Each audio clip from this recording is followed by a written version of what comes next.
O programa de hoje vai ser muito realista, muito pé no chão. A gente vai falar sobre essa realidade das provações. Pega já a sua Bíblia. O padre também está com o catecismo. Eu vou usar o catecismo hoje. E é importante, viu, você que é católico, cristão, ter o catecismo, usar o catecismo aqui para o programa. Pode sempre deixar o seu catecismo da Igreja Católica aberto, porque o catecismo, gente, tudo que a gente crê está aqui compendiado, né, nesse livro fantástico que é o Catecismo da Igreja Católica. Então, tenha esse livro em mãos, tá? Daqui a pouco nós vamos ler o número 2847. Mas antes, o padre quer ler para você a passagem que está em Tiago, capítulo 1, versículo do 2 ao 6. Tiago, capítulo 1, versículo do 2 ao 6. Essa carta é pequena de São Tiago, mas é muito profunda. Você vai ver, esse versículo fala concretamente das provações. Em primeiro lugar, olha o que a Bíblia nos diz. Considerai uma grande alegria, meus irmãos, quando tiverdes de passar por diversas provações. Primeiro ponto. Considerai como grande alegria quando tiverdes que passar por diversas provações. Grande alegria. Pois sabeis que a prova da fé produz em vós a constância. Ora, a prova da fé produz em vós a constância, em outras traduções, a perseverança. Ora, a constância, a perseverança, deve levar a uma obra perfeita, que vos torneis perfeitos e íntegros, sem falta ou deficiência alguma. Vou me deter mais nesses dois primeiros versículos. Olha o que a palavra de Deus. Não é a minha palavra, é a palavra de Deus, está dizendo. Considere com grande alegria, uma grande alegria quando você tiver que enfrentar provações. Porque a prova da fé, né, a provação, produz em nós constância, perseverança. E essa constância nos leva, faz com que a obra perfeita de Deus aconteça em nós. Porque se a gente não persevera, como Deus vai concluir a sua obra, né? Ele não deixa inacabada a obra que Ele começou, mas é preciso da nossa parte perseverança, né? E a obra perfeita que vos tornei perfeitos e íntegros, sem falta ou deficiência alguma. Então a aprovação, em primeiro lugar, filho, filha, ela não vem para nos destruir. A provação não é uma punição de Deus para você, sabe? Não é uma punição do Pai porque você não é uma pessoa boa. E às vezes quando a gente é provado, a gente corre o risco de analisar de maneira tão egoísta, né? Ah, por que isso aconteceu comigo, com a minha família? Olha ao seu redor. Olha quanta gente sofrendo no mundo, né? Muitas pessoas estão sofrendo, sendo provadas, arcando também com as consequências das suas más escolhas, que tem isso também, né? Mas Deus usa da provação para nos purificar e realizar a sua obra perfeita, de nos tornar perfeitos, íntegros, sem falta ou deficiência alguma. Depois continua o versículo 5. Está falando de provação. E olha o que o versículo 5 diz. Se a algum de vós falta sabedoria, peça a Deus que a concede generosamente a todos, sem impor condição, e ela lhe será dada. Olha só. Está falando de provação. E ao falar de provação, a Bíblia diz que nós devemos pedir a Deus sabedoria para enfrentar a provação. Sabedoria. Porque peça com confiança, né, que Ele concederá essa sabedoria generosamente a todos. Depois versículo 6. Mas peça com fé, sem duvidar, porque aquele que duvida é semelhante a uma onda do mar, impelida e agitada pelo vento. Então veja bem. Todos nós enfrentaremos provações. Talvez você esteja no meio de uma provação no seu casamento, na sua saúde, a enfermidade que chegou, né? Talvez você esteja numa provação financeira, uma provação espiritual, a provação da depressão, da ansiedade, da rejeição, de não ter se casado, de ter um marido que bebe, que trai. Eu não sei. Mas, e depois eu vou explicar também a diferença entre provação e tentação, né? É importante a gente saber. Mas olha só, enfrenta com alegria as suas provações. Porque a prova da fé produz a perseverança, a constância. A constância nos faz com que a obra perfeita de Deus se atualize em nós. E para enfrentar a aprovação, a gente precisa de sabedoria. Santiago está nos dando o caminho. Nós precisamos pedir a Deus sabedoria, que generosamente Ele a dará. Em outras traduções, com alegria Ele a dará, né? Então veja bem, está lançado aqui o alicerce da reflexão do padre. Se alegrar na aprovação, ser perseverante, pedir sabedoria. E nós vamos daqui a pouco, o padre daqui a pouco vai falar sobre os frutos da sabedoria de Deus, quando nós a pedimos e ela se concretiza na nossa vida. E claro, não é que eu pedi sabedoria e veio um chip na minha cabeça, com tudo que eu preciso saber e fazer. Não, não. Existe a parte humana. Eu vou falar um pouco também das características dessa sabedoria, sabe? O que é a sabedoria de Deus em meio à provação? Que fruto ela gera para nós enfrentarmos a provação? Mas antes disso, eu quero ler o Catecismo da Igreja Católica, número 2847. 2847. Preste atenção.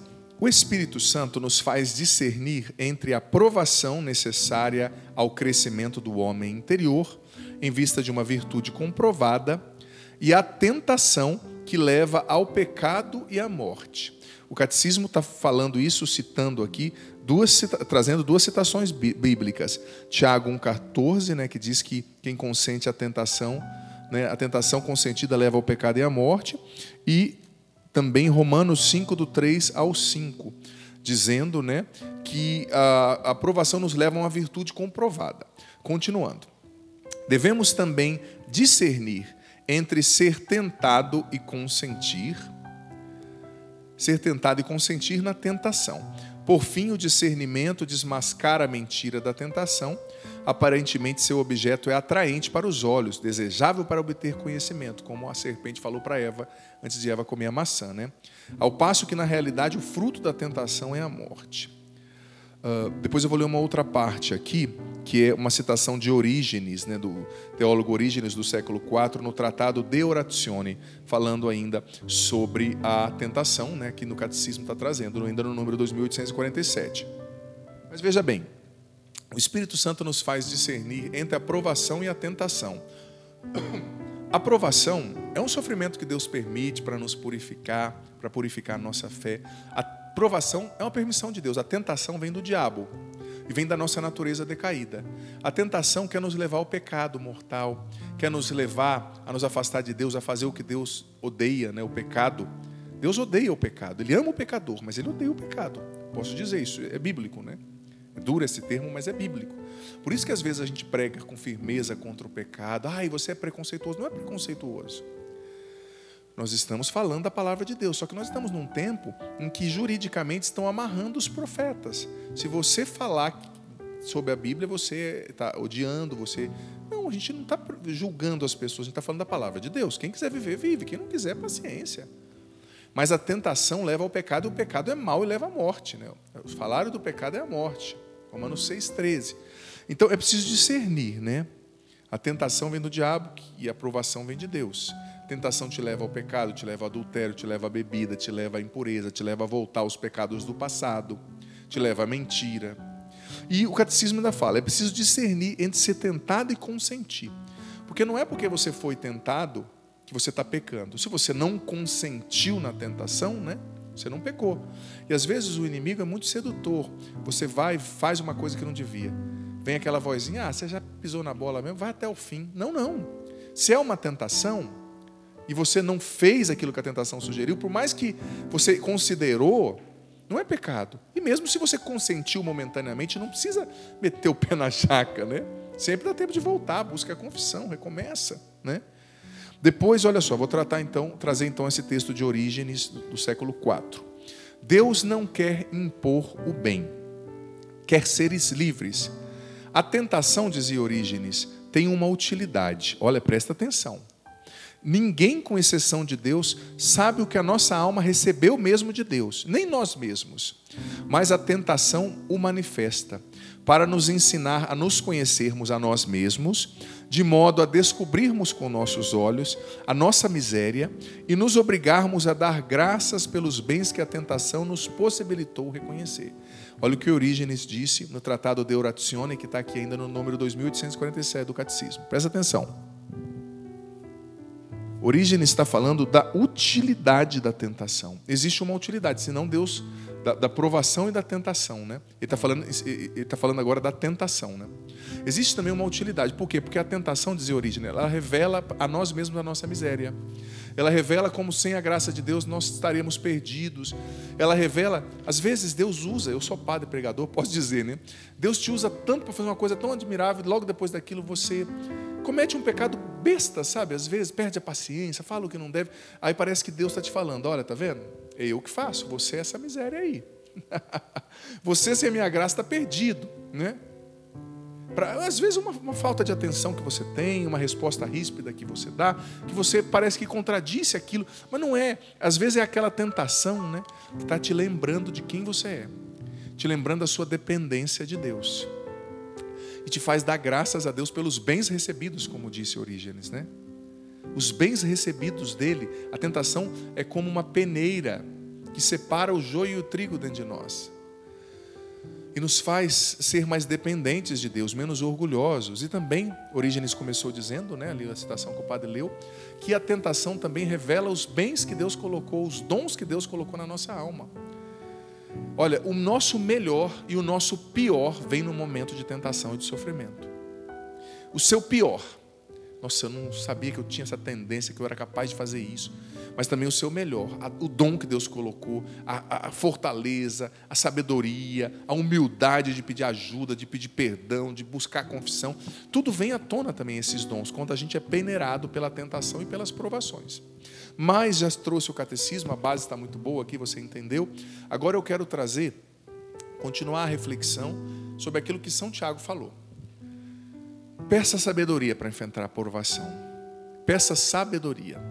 E biblicamente, eu trouxe aqui, eu tenho várias citações que eu poderia trazer, mas eu não vou trazer todas as citações para não ficar muito enfadonho, né? O tempo do padre é curto, mas tudo aqui está fundamentado na Bíblia, né? Qual é o primeiro fruto da sabedoria de Deus? Que a gente precisa ter para enfrentar a provação. Santiago falou para a gente pedir sabedoria. Deus quer dar, mas também a gente tem que corresponder à sabedoria, agindo conforme a esses frutos que eu vou falar aqui. Primeiro fruto da sabedoria é a esperança.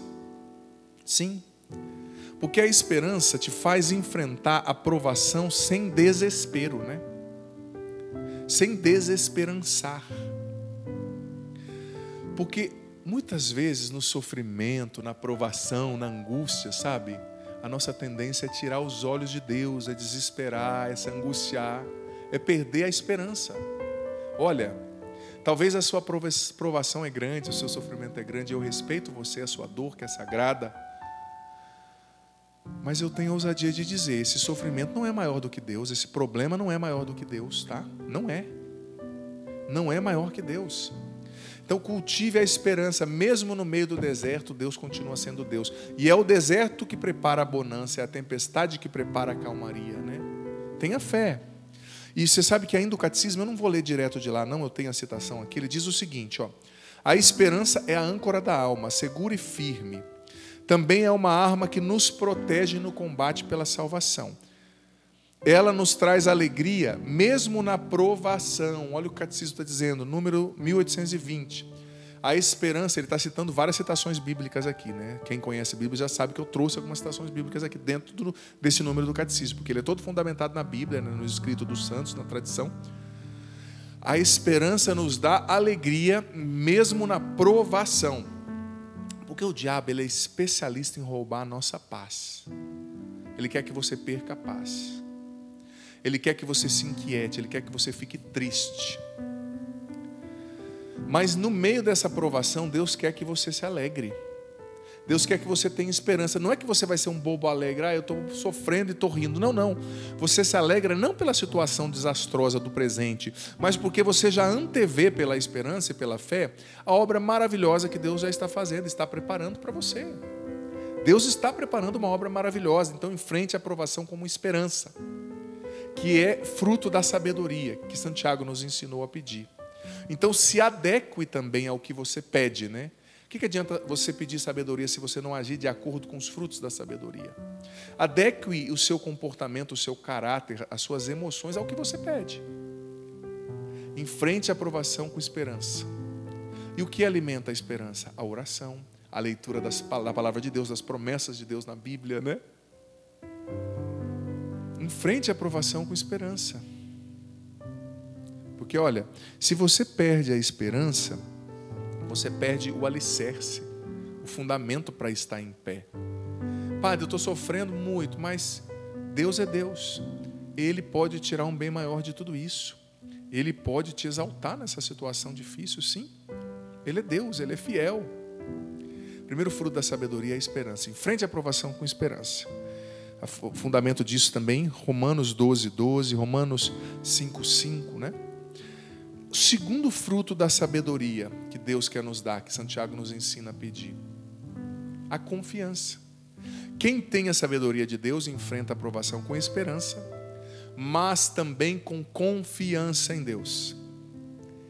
E a esperança e a confiança, elas estão ligadas, você percebe? Parece que uma é o desdobramento da outra, né? Quem tem esperança confia, e quem confia tem esperança. Olha, tem uma frase que falando disso, Santo Afonso de Maria de Ligório falou disso de uma maneira fantástica.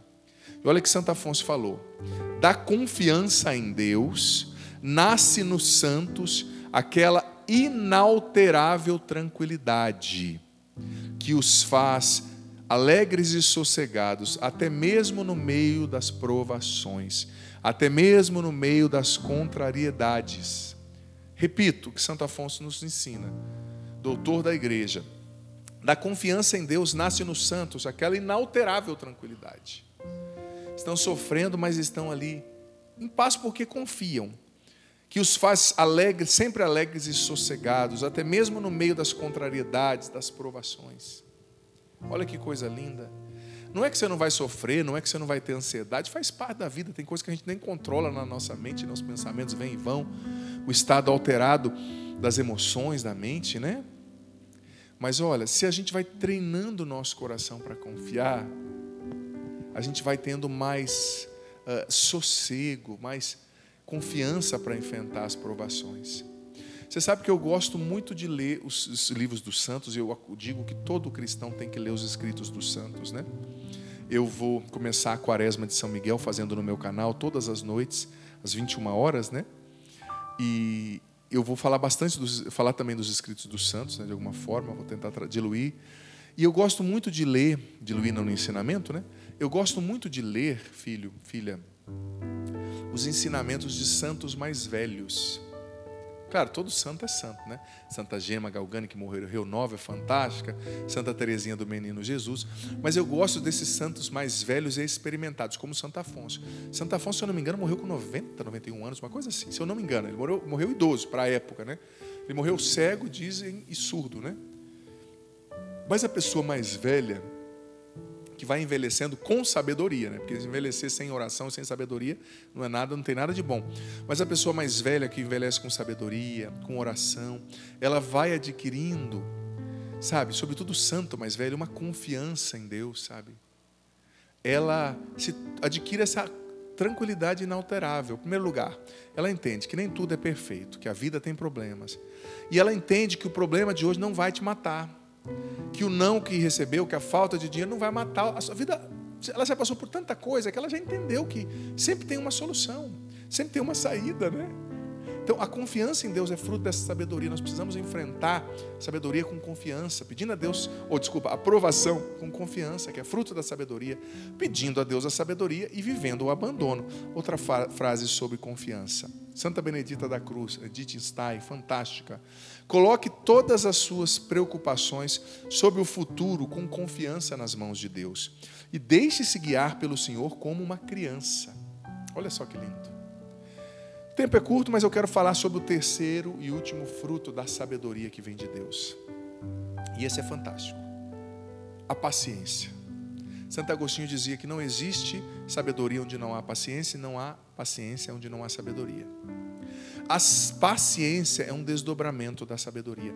Olha, e Deus não nos leva a um novo nível, muitas vezes, na vida espiritual, no progresso que a gente precisa, em todas as áreas, enquanto a gente não aprende a crescer na paciência. Enquanto nós não submetemos o nosso temperamento às características de Deus, às virtudes de Deus. E Deus é paciente. O amor, diz a carta de São Paulo aos Coríntios, capítulo 13, o hino à caridade, é paciente. Então veja bem, eu não estou falando de uma paciência natural, de um temperamento fleumático apenas eu estou falando de uma paciência que é uma virtude adquirida, uma característica divina, né? Sabe, toda promessa bíblica demorou. José do Egito, todos viveram, né, demoras. Abraão, Moisés, mas todos os homens e mulheres de Deus aprenderam a crescer na paciência. E sem paciência na aprovação, você não tem sabedoria. E sem sabedoria, ao invés de você crescer na aprovação, você decresce. Então, peça a Deus a graça da sabedoria e tenha paciência. O sofrimento de hoje, ele vai passar. O defeito dessa pessoa, você também tem defeito. Tenha paciência com ela, com a fragilidade. Quantos casamentos e relacionamentos acabam por falta de paciência? Paciência que é fruto do amor. Você se foca, às vezes, só no defeito do outro e esquece de ver o que ele tem de bom. Paciência, que é fruto da sabedoria. Em frente à provação, pedindo sabedoria e vivendo a esperança, a confiança em Deus e a paciência.